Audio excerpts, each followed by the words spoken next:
Ariana Grande is the most popular singer in the world right now.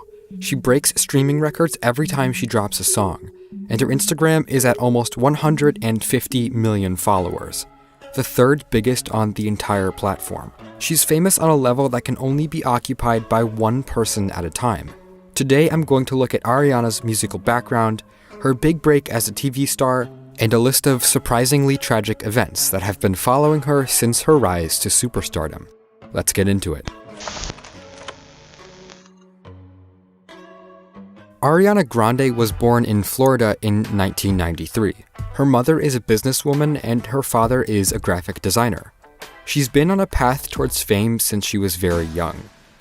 Ariana started performing and singing when she was in elementary school, and her first big public performance was at just 8 years old when she sang the Star-Spangled Banner for a Florida Panthers game. She also went to private school and acted in various plays with the Fort Lauderdale Children's Theater. In 2008, Ariana was cast in a Broadway musical called 13. At just 15 years old, she left high school and went to New York. She was in the musical for over 100 performances. After the show closed, Ariana's career only continued to grow. She was cast as a supporting character in an upcoming Nickelodeon show called Victorious. The show would become extremely popular, and thanks to its massive audience, Ariana became a household name, alongside people like Miranda Cosgrove and Miley Cyrus.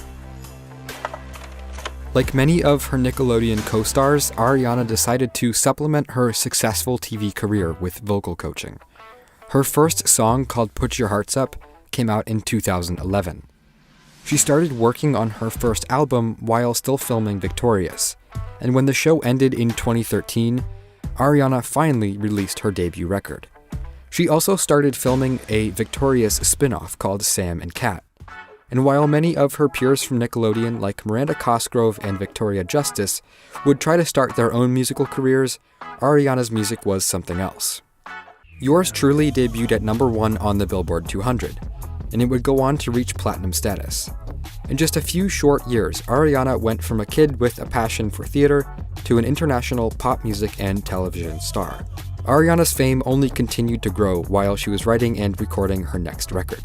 She briefly joined Justin Bieber on his Believe tour, and she performed at the White House twice in 2014. She was becoming one of the biggest names in pop music, and as her Nickelodeon series was beginning to wind down, she was finally free to explore more adult themes in her music. Ariana's second album, My Everything, was released to critical acclaim in the pop music community. It saw her taking more chances, collaborating with a mature cast of rappers, and adopting a more confident, mature voice and personality. She presented more nuanced instrumentals as well, drawing from hip-hop, EDM, and singer-songwriter styles to create a diverse yet cohesive R&B-flavored record. My Everything debuted at #1 on the Billboard 200, her second #1 album in a row. She got features from Iggy Azalea, Childish Gambino, The Weeknd, Zedd, Big Sean, and others. Ariana's second album was her first significant departure from her roots as a teen starlet trained in the realm of theater. Ariana's third album presented yet another transformation in her image as an artist. She changed up her look, abandoning her standard cat ears for a more suggestive pair of latex bunny ears. The album explores rock and hip-hop styles, while also paying homage to house music and reggae pop. Ariana was maturing into her voice. Having always been an incredibly talented vocalist, she was finally developing the presence to fully take advantage of it. Features on Dangerous Woman include Nicki Minaj, Lil Wayne, Future, and Macy Gray. The album was noticeably more confident than anything she had made before, and while it failed to reach #1 on the Billboard 200, because Drake released Views in the same week, it sold just as well as anything she had put out previously, going platinum in the US with ease. Dangerous Woman was nominated for a Grammy, and it was supported by a worldwide tour that was intended to last for 7 months. On May 22, 2017, after Ariana's concert in Manchester, United Kingdom, an Islamic terrorist detonated a homemade bomb as people were leaving the venue. He killed 23 people and injured 140. Almost half of the people killed were under the age of 20. Out of 140 hospitalizations, 80 were children. Following the bombing, Ariana was able to raise millions of dollars with a number of musicians thanks to a benefit concert in Manchester. Despite the trauma Ariana suffered from the bombing, she made the decision to continue her tour. Her photographer later talked about how she didn't want to live in fear or give in to terrorism, and so she felt that the tour must go on. He called her brave and talked about how another artist might not have done the same in the face of danger. The tour was completed in September 2017. It earned over $71 million and sold almost 1 million tickets. Ariana had been working on her fourth album, Sweetener, for a while preceding the Dangerous Woman tour, but the events of the bombing in Manchester gave her a desire to start over on the record. Pharrell Williams produced most of the album and gave it a much more trap-inspired feel than Ariana's previous work. But Sweetener's release was huge. Ariana had just ended her 2-year relationship to Mac Miller due to his substance abuse problems, and she had started another relationship just days later with SNL comedian Pete Davidson. Her relationship with Pete Davidson was heavily publicized, and when they got engaged after just a month of dating, the pop music community went crazy. What looked to everyone else like a rebound relationship just kept getting more and more serious, as they got matching tattoos, and Ariana even teased that there would be a song called Pete Davidson on her new album.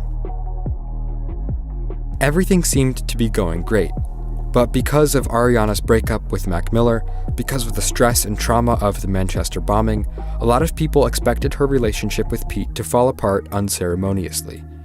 Their relationship continued to look more like a manic rebound rather than sudden true love.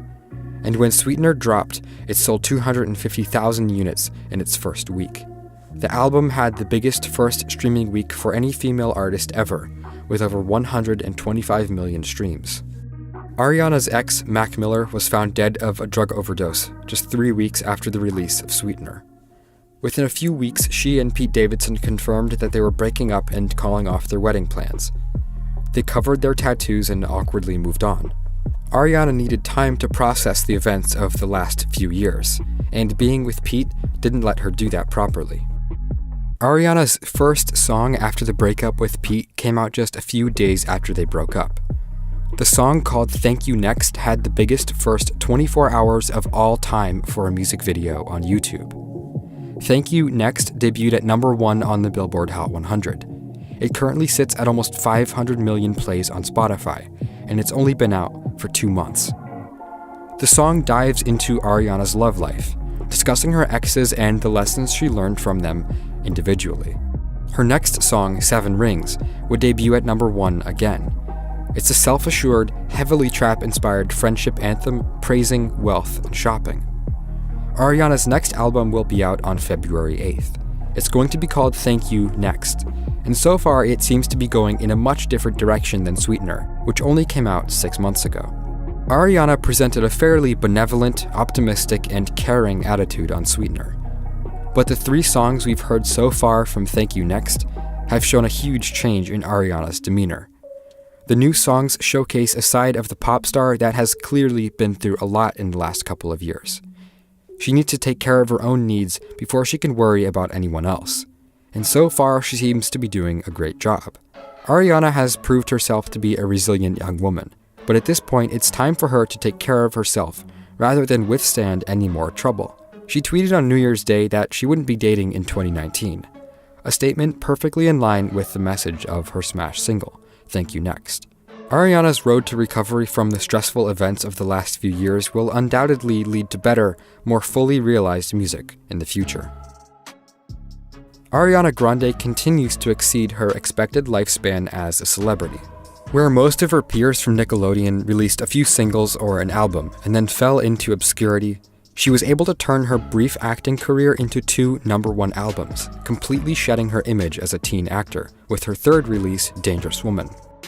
Her 4th album, Sweetener, was empowered and kind.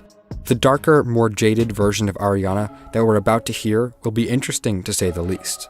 Ariana's vocals are the absolute best in the industry, and she continues to experiment with her music while keeping it accessible for a mainstream audience. It's not easy to stay relevant as a pop star for over 6 years, let alone still be growing in popularity on the eve of your 5th album. We might know a lot about Ariana's love life, but I have a feeling that the full extent of her talent and creativity is as of yet unrevealed.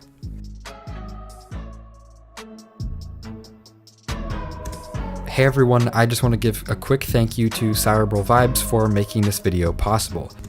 If you want to see more like it, go to YouTube